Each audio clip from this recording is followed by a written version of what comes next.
নমস্কার বন্ধুরা, আমাদের চ্যানেল স্বাগতম। ডিএ নিয়ে আরেকটি গুরুত্বপূর্ণ আপডেট। বর্ধিত ডিএ সহ এ মাসে রাজ্যের সরকারি কর্মীদের অ্যাকাউন্টে ঢুকবে বেতন এবং মোট কত হলো সেটা আমরা দেখে নেব।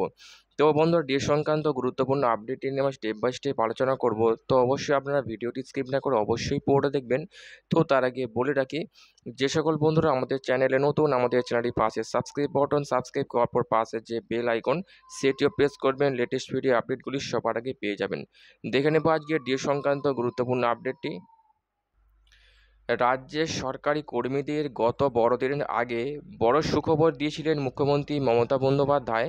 তাদের মহার্ঘ ভাতা 4% বাড়ানোর কথা দেন তিনি। অন্যদিকে বাজেটের দিন রাজ্যের সরকারি কর্মীদের বেতন আরও 4% বাড়ানোর কথা ঘোষণা করা হয়। স্বাভাবিকভাবেই প্রশ্ন উঠেছিল, কবে এই বর্ধিত ডিএ হাতে পাবেন রাজ্যের সরকারি কর্মীরা? সেই আপডেটটি দেখে নেব এই ভিডিওর মাধ্যমে। তো অবশ্যই ভিডিওটি স্কিপ করবেন না, পুরোটা দেখবেন। রাজ্য সরকারি কর্মীদের জন্য দফায় দফায় খুশির খবর শুনিয়েছিলেন রাজ্যের মুখ্যমন্ত্রী মমতা বন্দ্যোপাধ্যায়।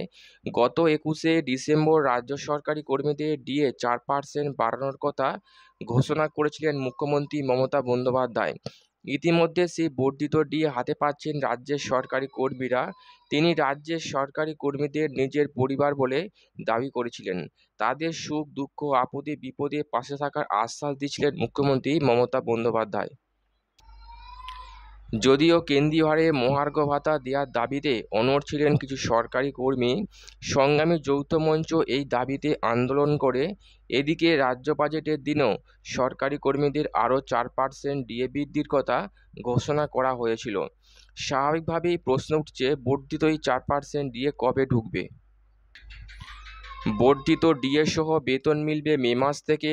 বাজেটের দিন এমনটাই বলা হয়, অর্থাৎ অতীতের বর্ধিত 14% ডিএ এদিনও অ্যাকাউন্টে ঢুকবে। প্রসঙ্গত, রাজ্য সরকারি কর্মীদের ডিএ বৃদ্ধির এই ঘোষণার ফলে সবথেকে বেশি উপকৃত হয়ে চলেছেন বিডিএস ক্যাডারের কর্মীরা।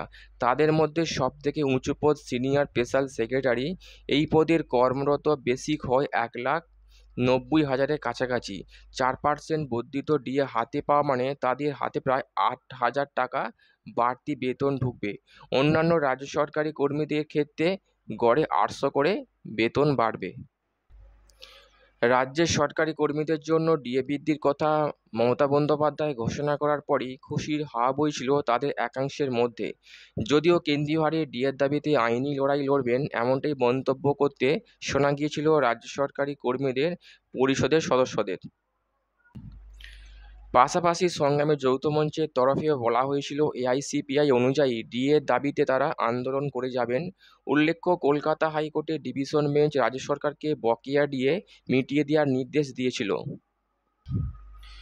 হাইকোর্ট যাতে এই রায় পুনর্বিবেচনা করে সেই জন্য আবেদন জানিয়েছিল রাজ্য। যদি তা খারিজ হয়ে যায়, এরপর এই মামলাটির জল গড়িয়েছে সুপ্রিম কোর্টে।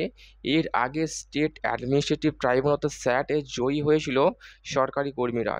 আপাতত মামলাটি সুপ্রিম কোর্টে বিচারাধীন রয়েছে। সর্বোচ্চ আদালত কী নির্দেশ দেয় এই মামলার পরিপ্রেক্ষিতে, এখন সেই দিকেই নজর সরকারি কর্মীদের। তো বন্ধুরা, এই ছিল ডি সংক্রান্ত গুরুত্বপূর্ণ আপডেট। কেমন লাগলো কমেন্ট করবেন, লাইক করতে ভুলবেন না। ডি সংক্রান্ত পরবর্তী আপডেট পাওয়ার জন্য আমাদের চ্যানেলটি সাবস্ক্রাইব করে রাখবেন। থ্যাংক ইউ বন্ধুরা ভিডিওটি দেখার জন্য।